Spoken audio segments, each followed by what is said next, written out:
안녕하세요. 자, 우리 객관식 재생하군요. 여러분 거의 기본서 오늘도 많이 안 가져오셨죠? 제가 수업 시간에 그렇게 누누이 얘기했건만 일단 우리 기본 내용을 살피고 문제를 푸는 것이 오히려 효과가 더 좋으니까 여러분들 그 평소에 봤던 책으로 요약을 하면 훨씬 더 친근하고 그런 다음에 또 바로 문제를 이렇게 풀게 되면은 그 문제가 이해가 더 훨씬 쉬워지니까 바로 문제를 풀면요.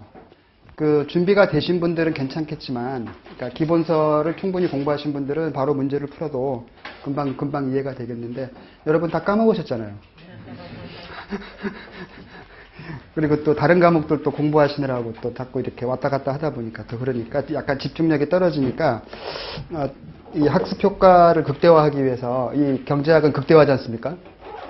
극대화하기 위해서 우리가 배웠던 내용을 빠르게 우리가 3시간이면 1시간 정도 이렇게 요약하고 나머지 한 2시간 정도 집중적으로 문제 풀고 이렇게 이런 식으로 하는 것이 여러분들 그 머릿속에서 이렇게 정리하는데 오히려 더 큰 도움이 될 수 있겠다는 거죠. 그래서 다음 시간부터는 반드시 우리 그 배웠던 기본서 갖고 오시고요.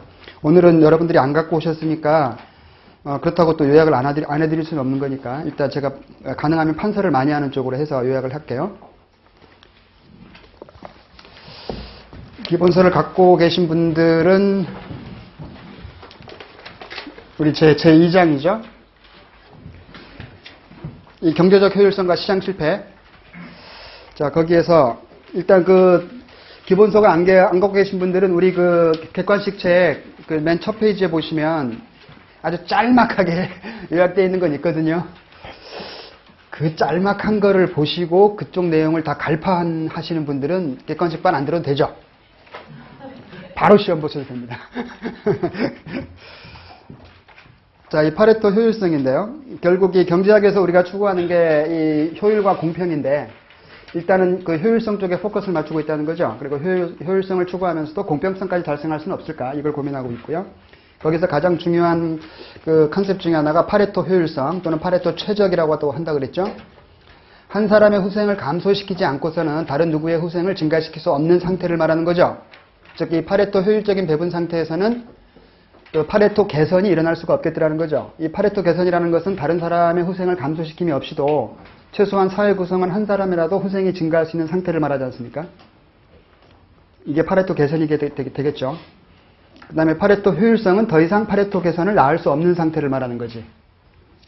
그리고 경제 전체적으로 본다면 이 파레토 효율성은 요거는 여러분 반드시 기억하셔야 되죠.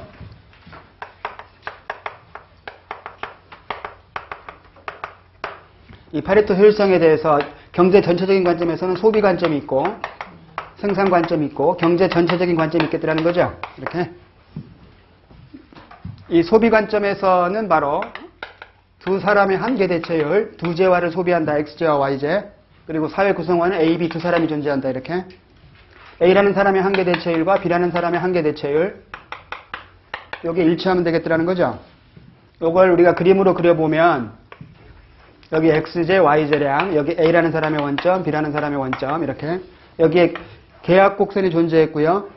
이 계약곡선의 의미는 뭐였습니까? 두 사람의 무차별 곡선이 서로 이렇게 등을 접하는 점들이라 그랬죠. 그리고 이 한계 대체율은 바로 이 무차별 곡선의 접선의 기울기를 의미하더라는 거죠. 따라서 결국 이 조건 자체가 바로 이 계약곡선을 의미하고 있더라는 거죠. 이렇게 계약곡선을.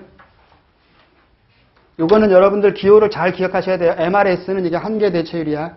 한계 대체율. 이 박스를 얘기할 때 우리가 에즈워즈 박스다 이렇게 하죠. 에즈워즈 상자. 이 에즈워즈 상자 내에 있는 모든 배분 상태는 실현 가능한 배분을 의미하고요. 사회 내에 존재하는 X재와 Y재의 양을 넘지 않고 있다. 그렇죠? 따라서 주어진 그 사회에 주어진 재화의 양에서 배분만 새롭게 했을 때 더 나은 상태가 없을까? 더 나은 상태가 있다면 이걸 우리가 파레토 개선이다라고 한다 그랬죠. 아까 조금 전에. 하지만 이 배분 상태보다 더 이상 파레토 개선을 낳을 수 없는 상태를 우리가 파레토 최적 또는 파레토 효율적이다 이렇게 하는 거죠. 거기가 바로 이 점들이라는 거죠. 여기. 일단 이 계약곡선상으로 배분이 이루어지면 이보다 파레토 개선을 낳을 수 있는 배분 상태는 존재하지 않는다. 하지만 계약곡선상 밖에 있다면 새로운 그 자율적 배분을 통해서 더 나은 상태, 즉 파레토 개선인 상태로 올라갈 수가 있겠다는 거죠. 뭐 여기 있었다면 여기 계약곡선상 어디론가 가면. 따라서 이 조건. 그리고 파레토 효율적인 배분 상태라 하더라도 이 수많은 배분 상태가 존재하겠죠. 효율적인 배분 상태가 하나가 아니죠. 무수히 많이 존재한다. 효율적인 배분 상태라 하더라도 이게 공평성까지는 의미하지 않고 있다. 왜냐하면 각각의 이 원점들, 극단적인 배분 상태들은 효율적인 배분이긴 하지만 공평하진 않겠더라는 거죠. 한 사람의 효용은 극대화됐지만 다른 한 사람의 효용은 아예 존재하지가 않는 상태도 있을 수가 있기 때문에 그렇죠. 그 다음에 이게 생산 관점으로 올라가게 되면 어떻습니까? 요거는 두 재화의 양을 축으로 했을 때 재화 공간이죠. 이게 재화 공간. 이 재화 공간에서 파레토 효율적인 배분 상태를 두 사람의 효용 공간으로 옮겨볼 수도 있겠다는 거죠. 이렇게 A라는 사람의 효용과 B라는 사람의 효용 이렇게 그랬을 때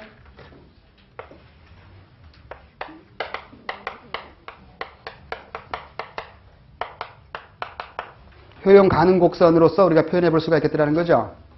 결국 이 계약 곡선과 이 효용 가능 곡선은 같은 의미를 갖고 있는 거죠. 의미 자체는 단지 재화 공간에서 보고 있느냐 효율적인 배분 상태를 아니면 두 사람의 효용 공간에서 보고 있느냐 이 차이만 있는 거죠. 그리고 계산 문제를 할 때 이 한계 대체율을 우리가 구할 때는 어떻게 하라 그랬어요? 두 사람의 한계 효용의 비율로서 구하라 그랬죠. 한계 대체율은 한계 효용 MU 이렇게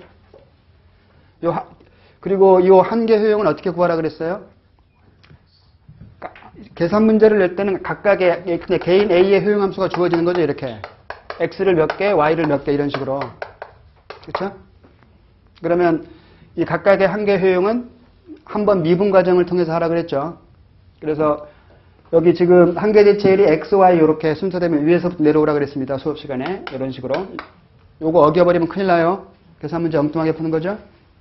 내가 Y의 한계 효용을 X의 한계로 나누고 싶으면 이걸 바꿔주면 돼요. 그때는. 그러니까 일관되게만 가면 된다는 거죠. 그리고 각각의 한계 효용, X의 한계 효용은 이 효용 함수를 X에 대해서 미분한 값, Y의 한계 효용은 Y에 대해서 미분한 값, 이렇게. 나중에 우리 연습 문제 하면서 다시 한번 하겠습니다만은.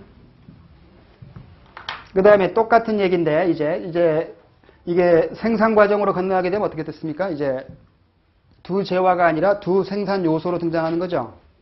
자본과 노동 이렇게. 그러면 이놈은 뭐가 돼요? 그냥 무차별 곡선이 아니라 이제는 등량 곡선이 되는 거죠. 등량 곡선. 동일한 양을 생산하는 두 생산 요소의 조합들을 이은 선. 그리고 등량 곡선의 접선의 기울기는 이 자체도 사실은 원래는 한계 대체율이라 그랬죠. 근데 그러면 소비 과정에서의 한계 대체율과 이게 혼란이 올 수가 있으니까 이걸 피하기 위해서 앞에다가 기술이란 말을 더 얹어주는 거죠. 그래서 기술적 한계 대체율 혹은 한계 기술 대체율 이렇게 번역하고 있는 거죠. 그래서 기술이란 말이 더 얹어지는 거니까 MRS에서 T자를 더 얹어주는 거죠. 이렇게. 그래서 자본과 노동 이렇게. X제 생산에 있어서의 한계 기술 대체율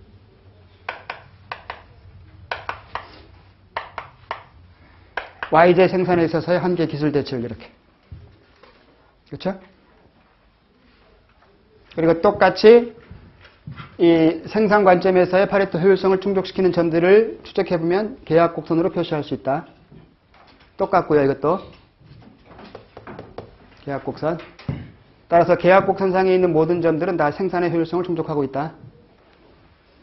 그리고 아까 우리 두 재화를 축으로 했을 때의 효용 공간으로 옮겨봤지 않습니까? 이거는 지금 생산 관점에서는 각각의 X제와 Y제를 생산하는 과정이잖아요. 따라서 동일한 논리로 이제는 여기가 뭐가 되냐면 Y제 생산량, X제 생산량이 되는 거죠. 이렇게. 그러면 이때는 그림을 좀 반듯하게 그린다 그랬죠. 이렇게. 그죠? 그러면 이게 효용 가능 곡선이 아니라 이제는 생산 과정이니까 생산 가능 곡선으로 바뀌는 거죠. 이렇게. 따라서 생산 가능 곡선상에 있는 모든 점들은 다 생산에 있어서의 파레토 효율성을 충족시키고 있다는 거죠. 그리고 이 생산 가능 곡선에 접선의 기울기가 있었죠?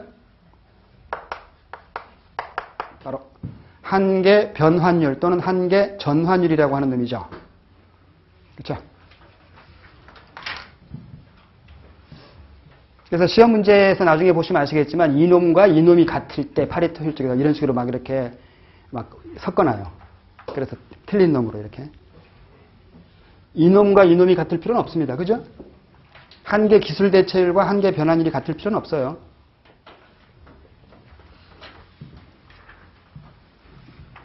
그 다음에 경제 전체적으로는 어떻습니까? 이제 생산과 소비가 이렇게 맞물려 돌아가야 된다는 거죠. 맞물려서. 소비 과정에서는 요 놈이었고요. 두 사람의 한계 대체율이 같아야 되는 것이고. 생산 과정에서는 바로 한계 변환율이었죠. 이렇게. 그리고 한계 변환율은 우리가 계산을 할 필요가 있다고 한다면 어떻게 구하라 그랬습니까? 한계 변환율은 바로 한계 비용의 비율로 사라 그랬죠. 이것도 마찬가지로 XY면 위에서부터 XY 이렇게.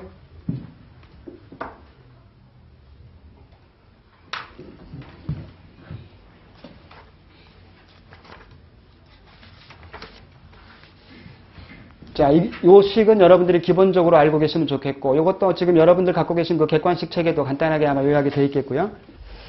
그 다음에 후생경제학 제1정리라는 거 기억나십니까? 모든 개인의 선호 체계가 강단조성을 지니고 외부성과 공공재 등 시장 실패 요인이 존재하지 않는다면 일반 경쟁 균형 또는 이 왈라스 균형은 일반 경쟁 균형의 자원 배분은 파레토 효율적이라는 거죠. 즉 우리가 시장 조직을 구분할 때 완전 경쟁 시장과 불안정 경쟁 시장으로 구분하잖아요. 그리고 그 불안정 경쟁 시장 속에는 독점도 있고 독점적 경쟁, 과점도 있다는 거 기억나십니까? 뭐 기억 안 나도 상관없어. 또 나중에 또 만날 거니까. 내가 이럴 줄 알고 내가 기본서를 갖고 오라고 한 거예요. 왜냐하면 여러분들 그 기본서를 제가 설명할 때 보시면 그때 좀 기억나거든. 책을 보면은. 여러분이 지금 이렇게 밑줄 그어놓은 것들이 있기 때문에. 그래서 여러분들 밑줄 그어놓은 것들을 제가 지적하면서 사실은 설명하려고 했거든요. 그러면 비록 지나갔지만 내가 밑줄 그었던 기억은 있단 말이야. 그러면 이제 그게 조금씩 이 머릿속에 각인되기 시작하거든. 그래서 꼭 갖고 오시라고 했던 건데요. 아무튼 뭐 다음 시간부터 우리가 뭐 차분히 하면 되는 거니까. 그러니까 이 후생경제학 제1정리는 그 완전 경쟁 시장에서의 자원 배분은 파레토 효율적이라는 거죠. 이 파레토 효율적인 자원 배분을 알 수 있는 유일한 시장이 완전 경쟁 시장이라는 뜻이지 않습니까? 결국은. 이 불안정 경쟁 시장에서의 자원 배분은 무조건 비효율적이라는 거죠. 이게 후생경제학 제1정리입니다. 그러면 이게 후생경제학 제1정리로 들어오게 되면 여기에 뭐가 추가될까요? 각 소비자들은 완전 경쟁 시장에서 주어진 소득 제약하에서 효율 극대화를 추구하고 있다는 거죠. 소비자마다의 소득 수준은 다를 수가 있잖아. 그렇죠? 그래서 우리 그 소비자들의 예산 제약식을 나타낼 때 YJ 소비량, X 소비량 할 때 이렇게 우하향하는 직선 기억나십니까? 여기에 요 기울기가 바로 P-I인데 PX. 이걸 뭐라 그래요? 바로 상대 가격, 두제와의 가격 비율. 이 상대 가격은 매우 중요합니다. 그죠? 나중에 우리가 또 공부하게 되는 대체 효과를 고려할 때 이걸 보는 거죠. 대체 효과는 무조건 상대 가격 변화 효과라는 거냐. 요게 변해버리면은 두제와 간의 소비에 대체가 발생하더라는 거지. 예컨대 뭐 X제에 대해서 조세를 부과해버렸다, 물품세를 부과해버렸다. 그러면 X의 가격이 상승해버리지 않습니까? 그럼 비싼 놈 대신에 싼 놈 쪽으로 소비를 옮기려는 대체 효과가 발생하는 거지. 따라서 대체 효과는 무조건 이 상대 가격 때문에 발생하는 거죠. 상대 가격이 변하지 않으면 대체 효과는 존재하지 않습니다. 대체 효과가 존재하지 않는 조세 기억나요? 중립세. 중립세는 소득 효과만 존재하니까 자원 배분의 왜곡을 초래하지 않는 유일한 세금인데 현실적으로 존재하지 않는다. 이거였죠. 또 뒤에서 만나게 될 거니까. 그 다음에 이 각각의 절편값들이 있었죠. 이게 바로 우리가 소득을 I라고 한다면 요놈이었죠. 근데 각각의 요놈들은 뭐예요? 이 절편값들은 바로 실질소득 개념이죠. 명목소득을 가격으로 나누면 실질소득. 따라서 이 실질소득이 변화하게 되면은 이게 소득효과야. 기억나죠? XJ에 대해서 물품세를 부과해버리면 어때요? XJ 가격이 상승해버리잖아. 그러면 예산제약세는 이렇게 돼버리는 거죠. 그러면 XJ 수량으로 평가되는 나의 실제 소득이 줄어버리는 거지. 소득이 줄었으니까 그 다음에 어떤 행태가 나오더라는 거지. 상품 소비에 있어서. 소득이 줄었는데 상품 소비량을 늘리고 있다면 이 재화는 무슨 재? 열등제. 그죠? 열등제라는 건 오히려 소득이 올랐는데도 소비량을 줄인 놈이니까 소득이 줄었는데 소비량을 늘리는 거지. 그죠? 반대로는. 정상제는 소득과 같이 움직이는 거죠. 소득이 늘면 같이 늘고 소득이 줄면 같이 줄고 정상제. 이 소득에 따라서 재화의 특성을 구분하는 건 정상제와 열등제. 반드시 기억하셔야 되는 것이고요. 그러면 소비자들은 이래 각자 이 소득의 크기가 다를 수가 있다는 거죠. 이놈들이. 소득이 낮은 사람들은 예산제약선이 더 밑에 있겠지. 소득이 큰 사람은 더 위에 있을 것이고, 그죠? 이게 더 위에 있다는 것은 더 많은 상품 소비가 가능하다는 것을 의미하는 거죠.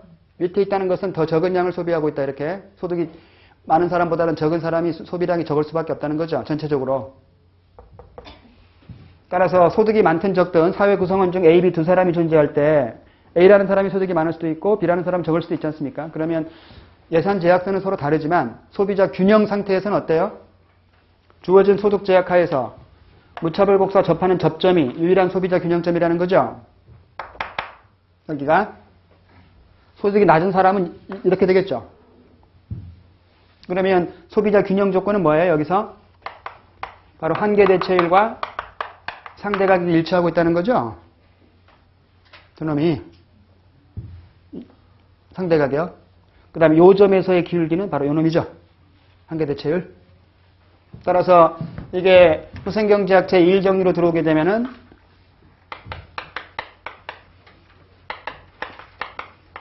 이놈이 더 추가되는 거죠. 이렇게. 모든 소비자가 다 균형 상태라는 거죠.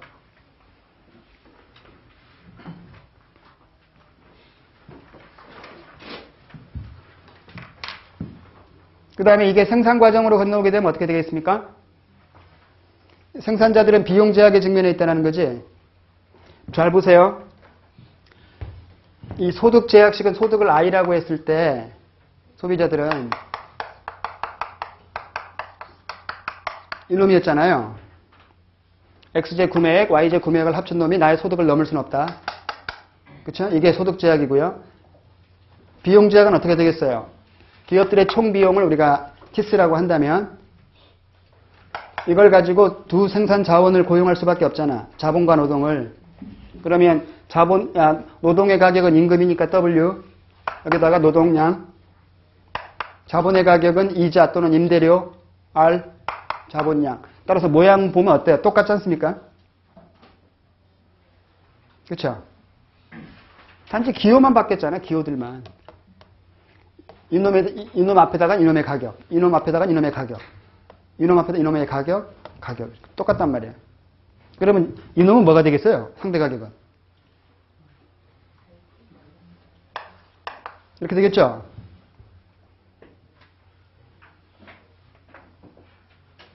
이걸 우리가 앞에서 여러 번 공부한 적이 있지 않습니까? 이거 임금 임대료 비율 또는 두 요소의 상대 가격. 이건 재화의 상대 가격이고요. 두 재화의 상대 가격. 이건 두 요소의 상대 가격. 이렇게. 임금 임대료 비율.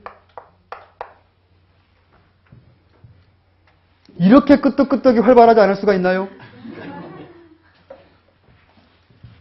우리 이거 나중에 그 조세 부과 효과 할 때 이거 굉장히 힘들게 공부했잖아요. 일반 균형 분석 차원에서. 그 햄버거 친구 하버거가 만든 모형 있잖아요. 예? 그래서 이 모양으로 여러분들 이렇게 자꾸 보시다 보면 이게 모양이 흔들리질 않아요. 이게 같은 거다라고 이렇게 보시면. 모양상. 그러니까 PY분의 PX니까 R분의 W. 이렇게 되는 거죠?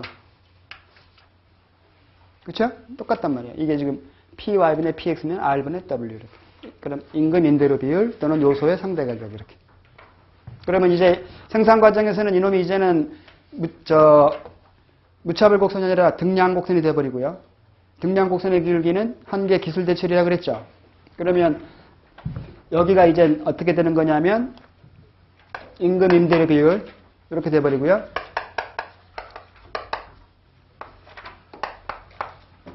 이렇게 되는 거죠. 이놈이 더 들어오는 거지, 가운데. 요소의 상대 가격이. 그러면 이제 경제 전체적으로는 어떻게 되겠습니까? 다 합쳐보세요. 한계 대체율과 상대 가격이 같아야 되고요. 요게 아까 한계 변환율과 같아야 된다 그랬죠. 근데 한계 변환율은 한계 비용의 비율 XY니까 위에서부터 XY 이렇게. 그래서 우리가 이 파레토 효율적인 자원 배분 상태, 후생경제학 제1정리에 준한다고 했을 적에 이 효율적인 배분 상태를 우리가 축약해서 얘기할 때 한계 비용 가격 설정이다라고 한다 그랬잖아요. P equal MC. 그죠? XJ 가격과 X의 한계 비용이 일치하고 있고 YJ 가격과 Y의 한계 비용이 일치하고 있으니까 모든 재화가 다 이런 상태로서 거래가 이루어지고 있다면 경제 전체적으로 파레토 효율적인 상태가 발생했다고 볼 수가 있겠다는 거지. 그래서 과연 이 상태가 효율적이냐 효율적이지 않냐를 우리가 평가할 때 가격과 한계 비용이 일치하고 있느냐 안 하고 있느냐 이걸 우리가 계속 살펴본 거죠. 뒤에서도 우리가 꾸준히 할 것이고요. 그러면 여러분들이 이걸 기억하고 계셔야 되거든. 이거를. 왜냐하면 시험 문제에서 자꾸 이걸 같이 섞어놔버려. 이놈을 갖다가 막 이쪽에다 갖다 놔버리고요. 요거 대신에 이놈이 들어오면 틀린 거지. 소비 과정에다가 이게 들어와 버리면 안 되지. 이건 생산 과정이니까, 그죠? 그 다음에 또 뭐 이놈과 이놈이 이퀄이 돼야 된다. 막 이런 식으로 막 섞어놔 버리는 거지. 그러면 또 안 되는 거고.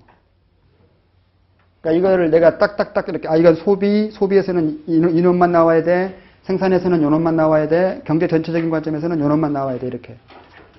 요것만 내가 딱 챙기고 있으면 만약에 이쪽에서 시험 나오면 내가 무조건 한 문제를 건지는 거죠.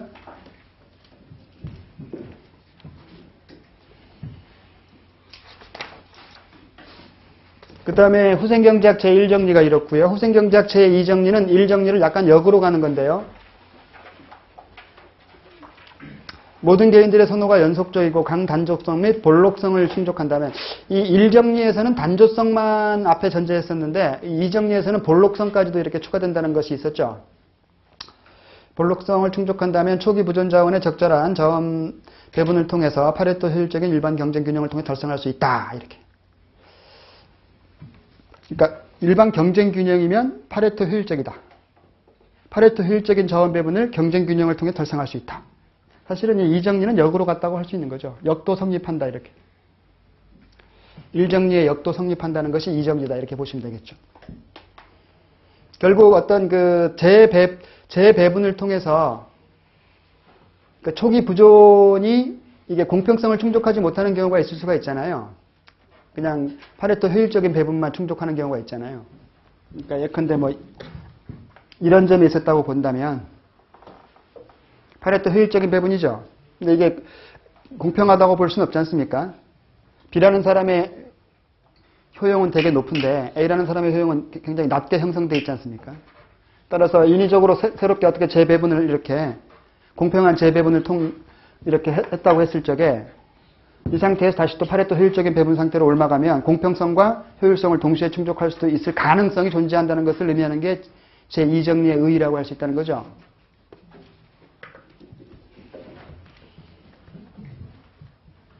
여기서 주의점이 뭐냐면 이 재배분을 할 때 효용 수준이 높은 사람한테는 그 효용을 좀 뺏어와야 되고 낮은 사람한테는 효용을 더 얹어줘야 되잖아요. 이걸 그러니까 재분배를 할 때 현실적으로 우리가 조세나 보조금을 통해서 할 수밖에 없잖아요. 효용 수준이 높았던 사람한테는 조세를 부과하고 효용 수준이 낮았던 사람한테는 보조금을 더 얹어줘가지고 그렇죠. 그랬을 때 자원 배분의 왜곡을 초래하지 않게 하기 위해서는 그 조세를 부과함에 있어서 반드시 중립세로 해야 된다는 거죠. 보조금도 중립보조금으로 해야 된다. 조세 부과에 따르는 초과 부담이 발생해서는 안 되기 때문에 그렇죠.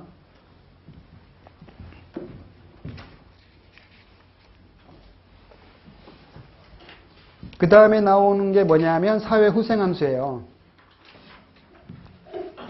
우리가 어떤 이 공평성을 어떻게 우리가 평가할 것인가.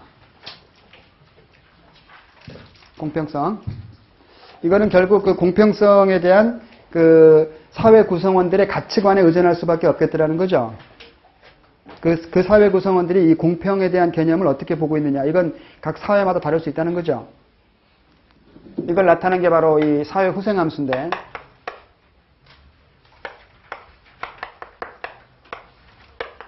기본적인 형태. 일단 사회 후생함수가 정의가 되면은 이 사회 후생함수를 통해서 무차별 곡선도 우리가 얘기해 볼 수 있는데, 그건 우리가 사회 무차별 곡선이라고 한다 그랬죠. 개인의 효용함수로부터 개인의 무차별 곡선이 있듯이 사회 후생함수가 존재하면은 사회 무차별 곡선이 존재하겠다. 그리고 여기에는 세 가지가 있었죠. 우리 경제학에서 고려하는 사회 후생함수는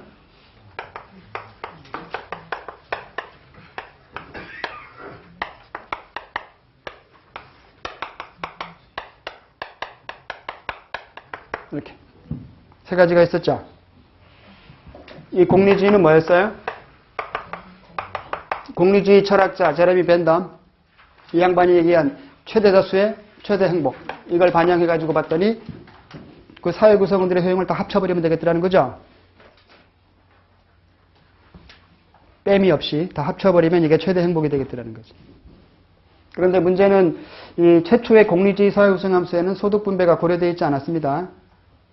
그래서 제가 수업 시간에 이 사람의 효용이 50이고 이 사람의 효용이 50이다 그러면 전체가 100이 될 수 있는데, 이 사람이 100을 다 갖고 있는 상태에서도 이게 100이 될 수 있다는 거죠. 따라서 이 공리주의 사회 후생함수는 원천적으로는 소득 분배가 고려되어 있지 않는 상태였어요. 근데 이거를 나중에 소득 분배 이론과 접목시켜서 에즈워즈가 박스만 만드는 사람이 아니잖아. 네? 소득 분배도 많이 얘기한 사람이죠. 공리주의 사회 후생함수를 가정해가지고 에즈워즈가 또 재해석한 게 있었죠. 완벽하게 공평하게 50대 50으로 분배된 상태가 사회 후생이 극대화될 수 있다. 뒷부분에 나왔었지 않습니까? 우리 소득 재분배 이론 공부하면서. 그러니까 그쪽에 있는 내용하고 앞에 있는 내용하고 막 뭉뚱그려서 문제를 만들어요. 그러니까 뒷부분에 게 기억이 안 나면 앞부분에 있는 문제 중에서 이렇게 풀 수 있는 것이 이렇게 한계가 있는 거지. 연결되어 있는 것들은 다 알고 있어야 되는 거예요. 아무튼 또 나중에 또 문제 나오면 또 제가 또 설명을 하겠습니다만은, 실제 우리 세무사 시험에서도 나온 적이 있기 때문에 이런 것들이. 그 다음에 롤즈는 뭡니까? 최소 극대 원칙이죠. 최소 극대 원칙. 맥시민. 가장 가난한 자의 후생이 사회 후생을 대변해야 된다는 거죠. 부자의 후생이 증가한다 하더라도 사회 후생에는 아무런 역할을 할 수 없다. 가난한 사람이 높아져야만 비로소 사회 후생이 증가할 수 있다는 거죠. 그래서 반드시 이렇게 앞에다가 민자가 있는 거죠. 이런 식으로.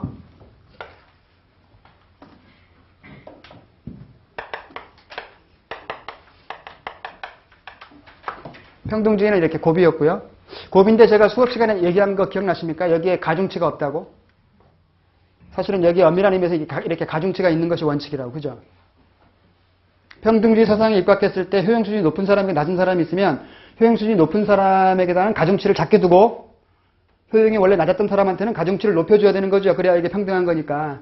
따라서 원래는 이렇게 가중치가 있는 것이 원칙인데, 아직까지 우리 시험에서 이렇게 가중치가 있는 모습으로 시험에 나온 적은 한 번도 없습니다. 근데 혹시 모르니까 해서 제가 이렇게 여러분 우리 공부할 때 제가 참조로 써드린 게 있단 말이야. 그래서 요거를 다르게 표현하면은 요렇게 쓸 수도 있다 그랬죠. 가중치를 반영해가지고. 기억이 나실 거요. 그 다음에 무차별 곡선의 모양들 어떻습니까? 이거는 우하향하는 직선, 요 놈은 L자 형태, 이 놈은 그냥 일반적인 형태, 그죠? 그리고 요게 우하향하는 직선이면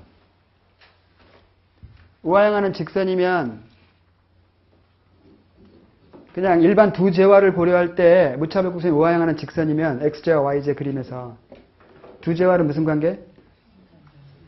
완전 대체 관계, 완전 대체죠. L자 형태면 완전 보완 관계. 따라서 우리가 보통 이 완전 보완 관계일 때에 무차별 곡선이 L자형이잖아. 그러면 대체성이 전혀 없는 거죠, 두 재화는. 그럼 어차피 대체 효과는 존재하지 않아요. 그러면 그 상황에서 어떤 재화에 대해서만 물품세를 부과한다 하더라도 물품세 부과에 따르는 대처 효과가 존재하지 않기 때문에 중립세 부과 효과가 동일해지는 거죠. 그때는. 우리가 예외적인 경우를 해서 공부한 적이 있거든. 일단 뒤에 또 나올 거니까 걱정하지 마시고. No problem. 문제는 풀어야 되겠지만 객관식 문제집에 문제는 있습니다.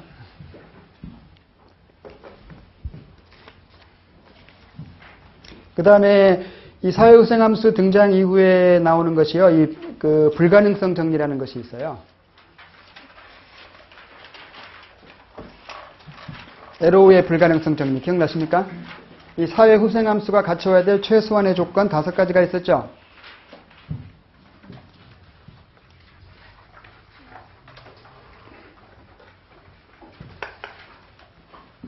사회후생함수가 갖춰야 될 조건인데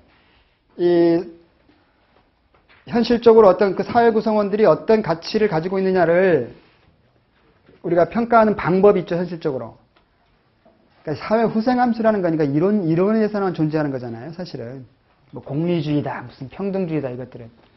현실에서 사회 구성원들이 어느 걸 더 좋아할까, 이런 가치관들이 있잖아요. 이런 것들을 우리가 실제로 사회 구성원들의 그 가치관을 이렇게 표출하는 방법이 바로 투표제도, 기억나십니까? 투표제도. 따라서 이 LO의 불가능성 정리는 사회후생함수가 갖춰야 될 최소한의 조건인데 투표제도가 갖춰야 될 최소한의 조건이기도 한 거지. 그래서 우리가 투표제도를 우리가 공부할 때도 뭐 다수결 투표, 점수 투표, 보다 투표 이거 다 공부한 다음에 이놈은 LO의 불가능성 정리 중에서 뭐에 위배된다 막 다 공부한 거란 말이에요. 그래서 그렇죠?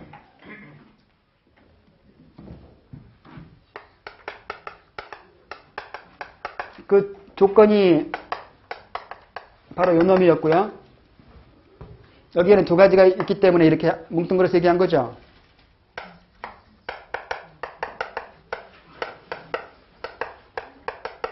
이렇게. 이거는 사회 구성원들의 선호가 말 그대로 완벽해야 된다. 그래서 이거 완전성 또는 완비성이라고도 한다 그랬죠. 나는 뭐 X가 Y보다 더 좋아. 또는 뭐 반대로 Y가 더 좋아. 아니면 두 놈이 나한테는 똑같아, 이렇게. 둘 중에 어느 것이 더 좋아 그랬을 때, 글쎄요, 이렇게 하면 안 되는 거죠. 분명한 개인의 선호를 갖고 있어야 된다. 이행성은 일관성을 말하는 거죠, 일관성. 내가 Y보다는 X를 더 좋아하고, 또 Z보다는 Y를 더 좋아한다면, 당연히 X와 Z와의 비교에서는 Z보다 X를 더 선호해야 된다는 거죠. 일관된 거. 우리 투표제도에서 이게 위배되는 현상이 있었죠. 다수결 투표의 모순 중에, 그죠? 투표의 역설. 기억나십니까? 그러니까 하나씩 나올 때마다 어차피 뒤와 다 연결되어 있기 때문에 앞에 거 하면서도 이제는 우리가 지금 이제 최종 복습 과정이니까 뒤에 것 제가 자꾸 건드려 볼 거예요. 그래서 자꾸 기억을 떠올리시려고 노력하셔야 돼요. 다 이어져 있는 거니까.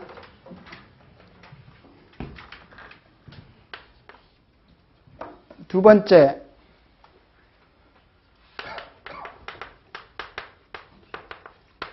비제한성 또는 이걸 다른 말로 뭐 보편성이라고도 하는데요. 이 사회 구성원들이 이렇게 선호가 완벽하게 이렇게 구축된 상태에서도 그 사회 구성원들의 그 선호가 특정 선호로만 국한돼서는 안 된다는 거지. 다양성을 인정한다는 거죠, 말 그대로. 그래서 우리 그 투표의 역설이 발생하지 않기 위한 조건이 하나 있었죠. 하나를 선택하는 문제에서만큼은 투표의 역설이 발생하지 않기 위해서는 단봉형, 기억나십니까? 싱글픽. 그러니까 이런 식으로 사회 구성원들의 선호가 뭐 단봉형이다 이렇게 제한해서는 안 된다는 거죠, 이 자체가. 따라서 다수결 투표는 모순덩어리라고 그랬죠. 그 다음에 세 번째가 파레토 최적이고요. 네 번째가 중요하다 그랬죠?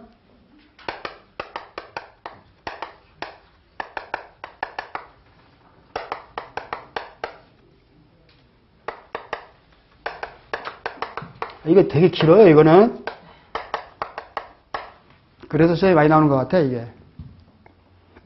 무관한 선택 대안으로부터의 독립성. 두 가지의 선택 문제에서 분명한 그 선택 대안이 있을 수가 있는데 한 놈이 더 추가된다 해서 그게 기존의 결과에 영향을 줘서는 안 된다는 거죠. 그리고 이 무관한 선택 대안으로부터의 독립성을 얘기할 때 각 개인들의 선호는 서수적 측정만 인정하지 기수적 측정은 인정하지 않습니다.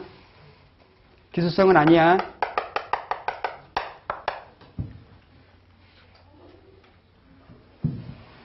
그 다음에 다섯 번째가 김정은이가 돼서는 안 된다는 거죠.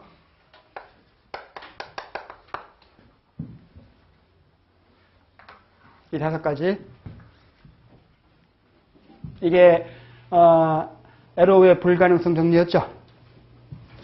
그런데 이 다섯 가지 조건을 다 충족할 수 있는 사회후생함수는 존재하지 않는다라는 의미에서 불가능성 정리라고 한다 그랬죠. 그 다음에 사회후생의 그 극대화를 얘기할 때요. 파레토 효율성 조건은 이놈이지 않습니까?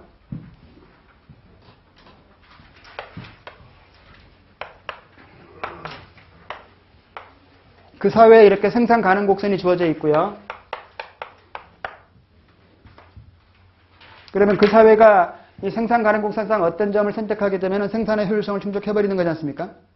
그럼 이 상태에서 그 X의 생산량은 X0, Y의 생산량은 Y0죠.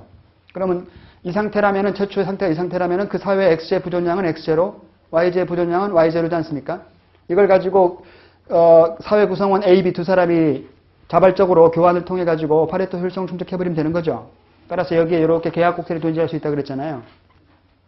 그리고 두 사람의 무차복태서로 다 이렇게 등을 접하는 점들이 있는 거지. 여기에 롯데의 요 한계 변환율과 한계 대치율이 일치하는 배분 상태가 있겠다라는 거죠. 이 조건을 충족하는 점이. 그리고 이렇게 계약 곡선이 존재하면 이거를 두 사람의 효용 공간으로 옮길 수 있다고 그랬죠. 효용 공간으로 이놈을 뭐 이런 식으로 그랬을 때 이 한계 변환율과 일치하는 한계 대치율이 있는 구간이 있다면 이때 두 개인의 효용 수준이 있을 거잖아요. A의 효용과 B의 효용. 거기가 여기라면 만약에 하나 찍고 그 다음에 그 사회가 반드시 생산점을 이놈만 선택하라는 보장이 없지 않습니까? 효율적인 생산점들은 무수히 많잖아요. 이렇게. 이놈도 찍을 수 있는 거죠. 그러면 이제 X의 부존량은 X1, Y의 부존량은 Y1이 돼버리는 거지. 그러면 이제 각각의 X1과 Y1을 가지고 개인 A와 B가 자발적 교환을 통해서 소비의 최적성을 충족해버리면 되는 거지 않습니까? 그러면 또 이렇게 계약 곡선이 존재할 수 있고요. 여기에 또 요때 한계 변환율과 또 일치하는 어딘가 있겠죠, 여기. 그놈이 바로 여기라면 이런 점들만을 추적해서 이은 선이 있겠죠, 이렇게. 이걸 우리가 효용 가능 경계라고 한다 그랬죠? 효용 가능 경계. 이건 효용 가능 곡선, 무수히 많은 효용 가능 곡선들에서 사회 전체적인 파레토 효율적인 점들을 또 추적해서 이은 선. 이걸 효용 가능 경계. 그렇죠? 따라서 이 효용 가능 경계상에 있는 모든 점들은 다 어때요? 경제 전체적인 파레토 효율성을 다 충족하는 점들이라는 거죠. 이 조건을 다 충족하는 점들이라는 거지, 그죠? 효용 가능 경계상에 있는 점들은. 그러면 그 사회가 이와 같은 효용 가능 경계가 주어져 있다. 그럼 이 상태에서도 이제 공평성까지도 한번 이제 우리가 걸어내 보려고 하는 거잖아. 공평성. 그러면 그 공평성에 대한 것은 그 사회 구성원들의 가치관에 의존한다 그랬지 않습니까? 그 가치관은 세 가지가 있다 그랬죠, 아까. 롤즈냐, 공리주의냐, 평등주의냐, 이거에 따라서. 만약에 그 사회가 평등주의 사상에 입각해 있다면, 그럼 여기다가 이제 사회 무차별 곡선을 접목시키면 되는데, 평등주의라면은 당연히 평등주의 사회 무차별 곡선에 접목을 시도하면 된다는 거죠. 그랬을 때 효용 가능 경계와 사회 무차별 곡선을 접하는 접점, 거기에서 사회 후생의 극대화가 달성될 수 있다. 이거죠. 사회 후생의 극대까지도 얘기해 볼 수가 있겠다는 거죠. 그때는 효용 가능 경계가 필요한 거죠.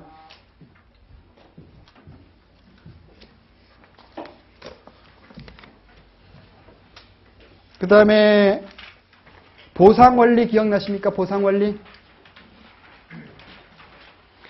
이 보상 원리는 사회 구성원들의 그 효용을 직접적으로 비교하지 않고 사회 구성의 변화를 평가하는 방법이죠. 거기에는 그 가장 기본적인 기준인 파레토 기준이 있었고요.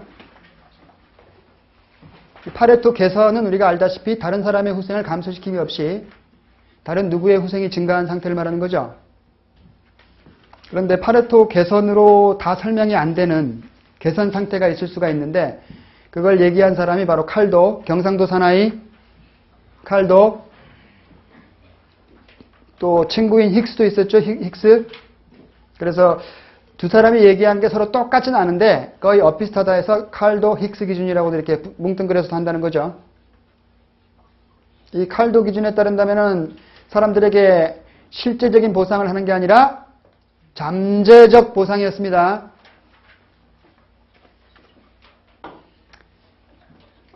이득을 보는 사람의 이득이 손해를 보는 사람의 손해보다 커서 이득이 더 커서 말 그대로 잠재적으로 보상을 해주고도 남음이 있었을 때 이걸 개선으로 보고 있다는 거죠. 칼도 기준에서는 실제적으로 보상을 해준다는 건 아니었어요. 잠재적 보상.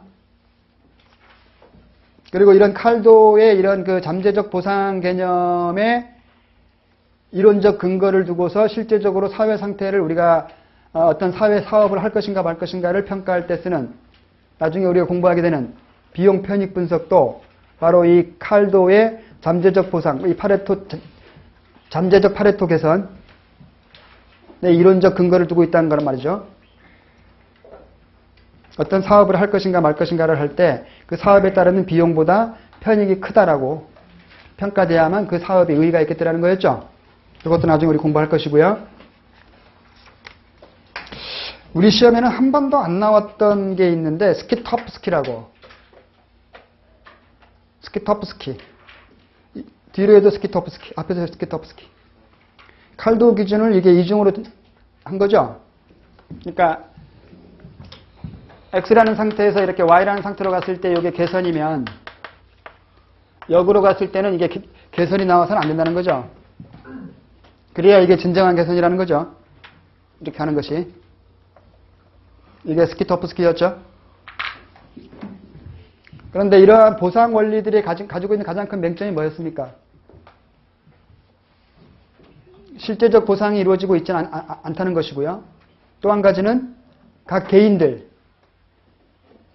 한계 효용이 동일하다는 전제를 깔고 있지 않습니까? 가난한 자와 부자가 있는데 각 가난한 자와 부자가 이론으로부터 느끼는 한계 효용은 똑같지가 않는 게 일반적이라는 거죠. 오히려 가난한 사람이 화폐 한 단위로부터 얻는 효용이 더 크지 않습니까? 일반적으로. 그런데 그런 것들이 지금 반영되어 있지 않다는 거지. 일단 이득을 얻는 사람이 이득을 이만큼 주면 그 잃어버리는 사람의 효용 감소와 얻는 사람의 효용이 크게 다를 수가 있잖아요. 똑같은 화폐 한 단위를 이전시킨다 하더라도. 근데 그런 부분들은 고려가 되어 있지 않고 있다. 그래서 그 다음 나오는 내용 우리가 시장 실패까지인데 시장 실패는 우리가 다음 시간에 여러분들 오늘 책을 안 갖고 오셨기 때문에 시장 실패 내용들은 다음 시간에 요약할게요. 책을 보면서. 오늘은 이 정도 해가지고 이 정도에 해당되는 문제를 먼저 풀겠습니다. 여러분들은 지금 이제 객관식만 갖고 계시기 때문에 사실은 이거보다 더 자세하게 요약할 거였어요. 여러분 책 가져오셨더라면 여러분들이 밑줄 그은 내용을 제가 하나하나 다 확인시켜 드리면서 여러분들의 기억을 상기시켜 드리려고 했던 건데 책이 없으니까 어차피 제가 자세하게 한다 하더라도 일단 여러분들이 책이 없으니까 약간 막연하잖아.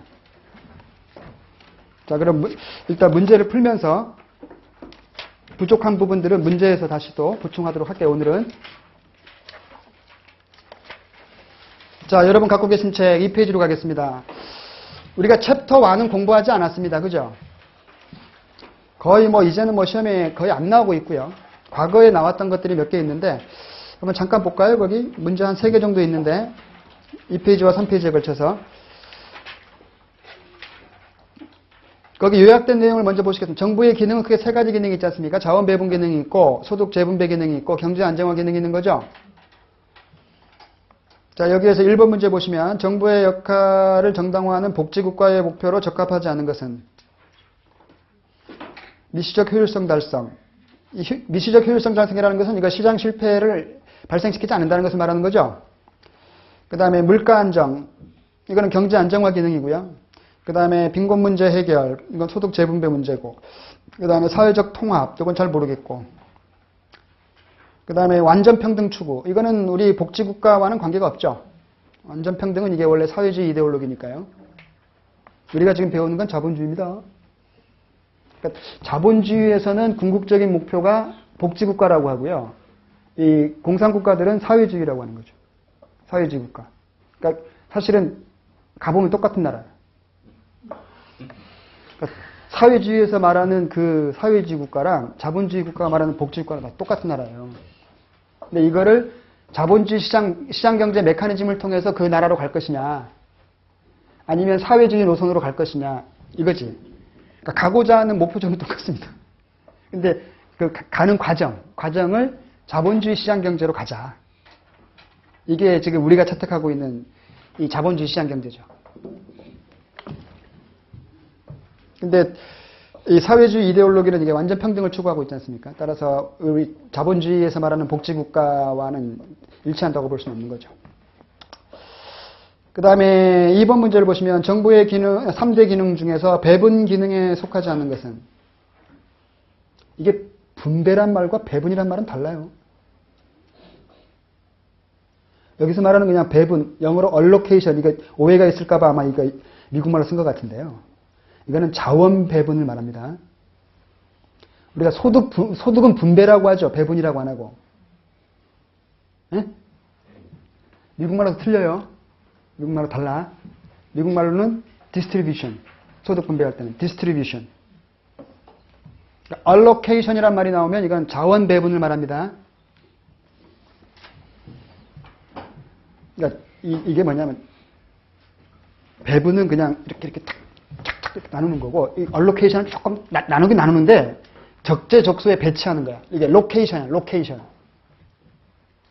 적재적소에 이렇게. 자, 그러면 이게 자원 배분 기능에 속하지 않는 것을 고르라 그랬죠. 기초생활보장. 이거는 소득 분배 기능이지 않습니까? 그렇죠? 오염 배출권 거래제도 시행, 공공재 생산. 공공재는 어떻습니까? 정상적으로는 공급될 수 없는 과소 생산 문제를 낳고 있지 않습니까? 오염 배출권 제도는 이거 외부성을 시정하는 거잖아요. 그 다음에 독과점에 의한 비효율성 시정. 이것도 마찬가지. 독과점 기업들은 일반적으로 과소 생산을 낳고 있다는 거죠. 자원 배분이 비효율적이라는 거지. 그 다음에 환경세 부과. 이것도 마찬가지죠. 이것도 결국은 외부성을 시정하는 거지 않습니까?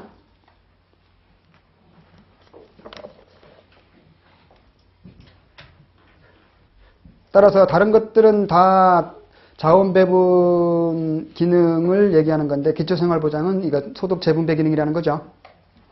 그 다음에 3번 문제도 비슷한 건데요. 재정의 기능을 자원 배분, 소득 분배, 거시경제 안정화 등 세 가지로 나누어 볼 때 다음 중 자원 배분 기능의 성격이 가장 강한 것은? 국방비죠. 국방은 공공재잖아요. 최저임금제, 이거는 소득 재분배죠. 공공근로사업도 소득 재분배, 고용보험제도도 소득 재분배, 소득세율 인상도 소득 재분배. 다 소득 재분배인데 이 국방만 공공재죠. 따라서 이게 자원 배분이지.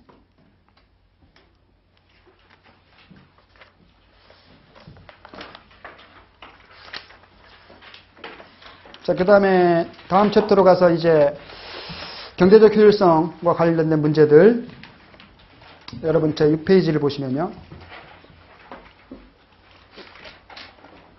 다른 조건이 동일할 때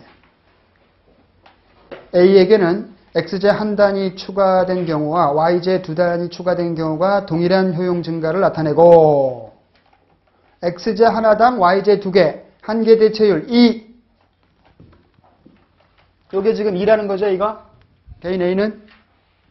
개인 A의 한 개 대체율이? X 하나당 Y 두 개니까. 그쵸? 그 다음에 B에게는 Y 한 단위 추가된 경우와 X제 세 단위 추가된 경우가 동일한 효용 증가를 나타낸다.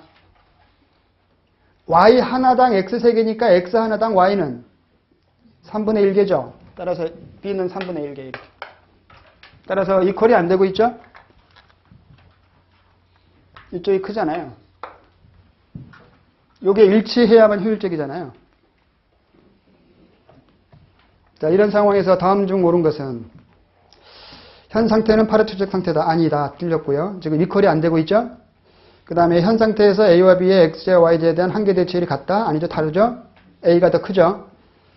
그 다음에 A의 경우 Y의 한계 효용은 X제 한계 효용보다 크다. A의 경우 어떻습니까? 이거 아까 말씀드렸지만 한계 대치율은 한계 효용의 비율로서 얘기할 수 있다고 그랬잖아요.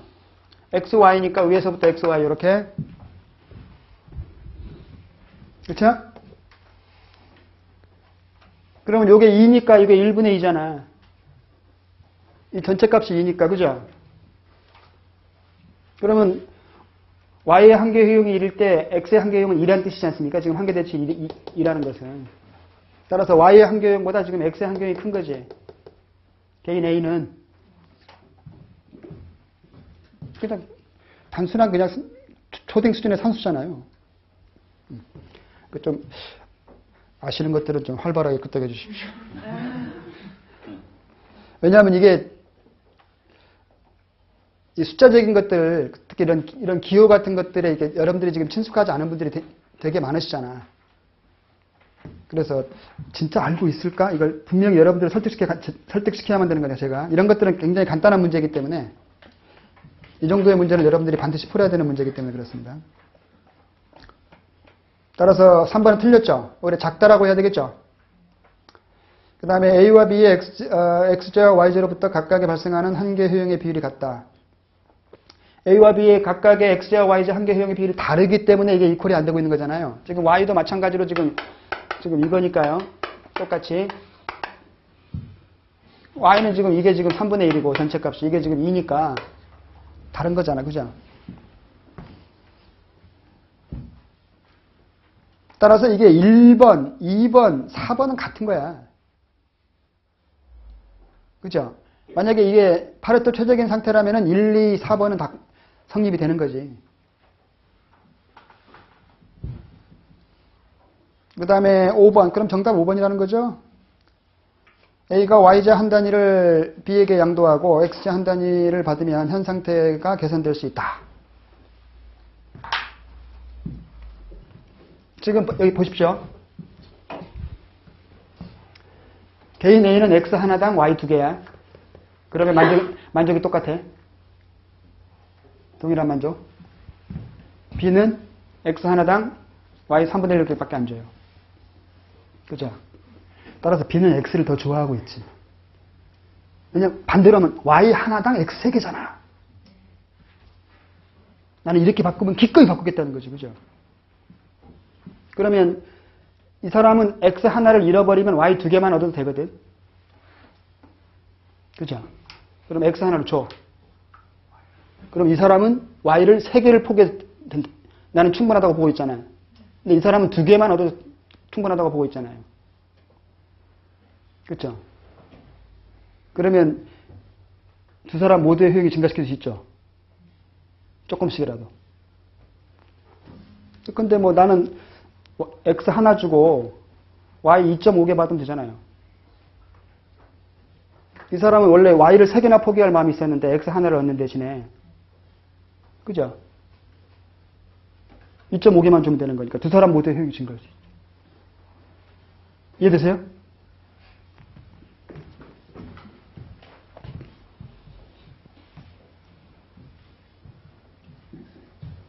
따라서 A가 Y제 한 단위를 B에게 양도하고 A가 Y제 한 단위를 양도하고 X제 한 단위를 받으면 현 상태를 개선될 수 있다. 이해되십니까? 그 다음에 2번 문제. A, B, C 3인으로 구성된 경제 상황에서 가능한 자원 배분 상태와 각 상태의 3인의 효용이 보기와 같다. 각 자원 배분 상태를 비교했을 때 다음 중 파레토 효율적이지 않은 배분 상태를 모두 고르면